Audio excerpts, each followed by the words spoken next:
अभी प्रस्तावना पर चर्चा की थी। अब हम आरक्षण का आधार क्या है, इन विषयों पर चर्चा करते हैं। अनुच्छेद 14, 15, 16, 17 और 18, इन सब के अंतर्गत इस बारे में बताया गया। अनुच्छेद 14 के अंतर्गत कानून के समक्ष समानता, यानी देश के अंदर किसी भी व्यक्ति को भारत के किसी भी क्षेत्र के अंदर जहाँ भी कहीं जाएगा, सभी स्थानों पर उसके लिए कानून समान होगा।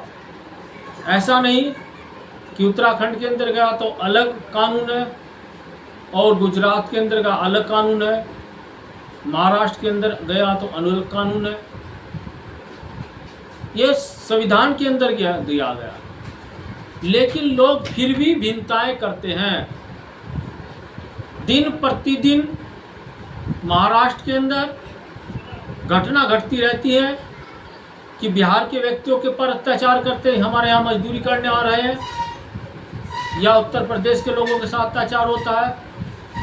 ये आपका जो अत्याचार है, ये समानता के लिए समानता के साथ दुर्व्यवहार है। तो इसलिए कानून बना हुआ है, यदि कोई इस प्रकार का अत्याचार करेगा, व्यक्ति के समानता के अधिकारों का हनन करेगा, उस व्यक्ति पर कानूनी कार्रवाई होगी और होनी भी चाहिए। क्योंकि लंबे समय तक जब भी अंग्रेजों का शासन रहा, मुस्लिम पीरियड रहा, या देश के अंदर राज सत्ता रही है, राजा लोग रहे हैं, तो उनके समय भी इस प्रकार की स्थिति आई है। इसलिए पूरे देश के अंदर अनुच्छेद 14 के अंतर्गत कानून के समक्ष समानता जरूरी है। दूसरा आता है अनुच्छेद 15, इसके अंतर्गत धर्म, वंश, जाति, लिंग अथवा जन्म स्थान के आधार पर कोई भेदभाव ना हो, इसका ये मूल आधार है, इसका आरक्षण। अब इस आधार पर जब हम विचार करते हैं कि हिंदुस्तान के अंदर वास्तव में इसको विचार करना पड़ेगा समानता के बारे में। अगर हम समानता के बारे में विचार करते हैं तो कुछ उदाहरण लेते हैं। एक उदाहरण सामने आता है कि एक व्यक्ति जो अमीर था, उसके पास दो व्यक्ति जाते हैं,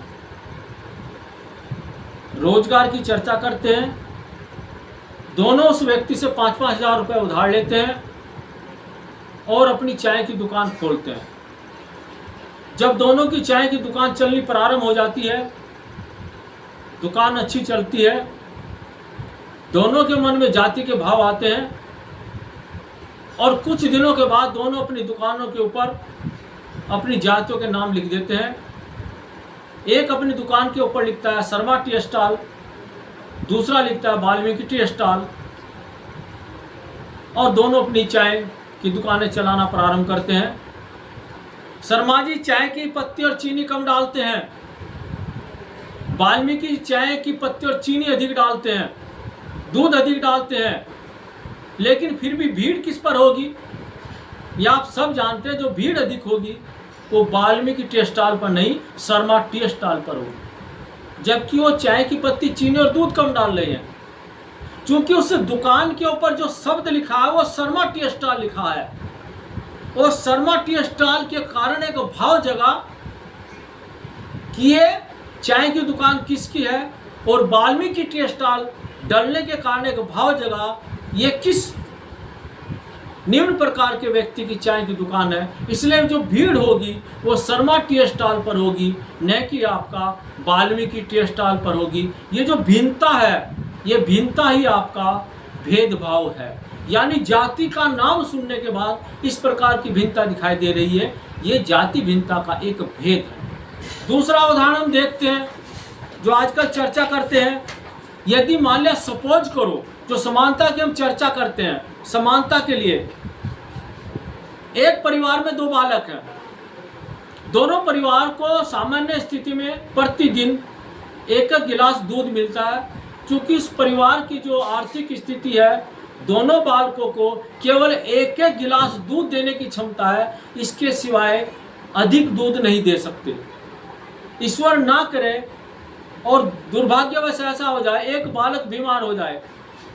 जब बालक बीमार हो जाए तो उस समय उसके पिताजी, परिवार के व्यक्ति से डॉक्टर कहे कि इसको दूध जो है 2 गिलास चाहिए, तब अच्छा परिवार यही करेगा, उस बालक के लिए दूसरे बालक के दूध को देकर उसके को 2 गिलास दूध देगा और दूसरे बालक को नहीं देगा। क्योंकि वो बालक ठीक है, जो बीमार है उसके बराबर लाने के लिए 2 गिलास दूध देते हैं। ये एक परंपरा बनती है, यानी ये भी आपका एक समानता का दायरा है, जबकि दूसरे के गिलास दूध का दूसरे को नहीं देना चाहिए, ये भिन्नता।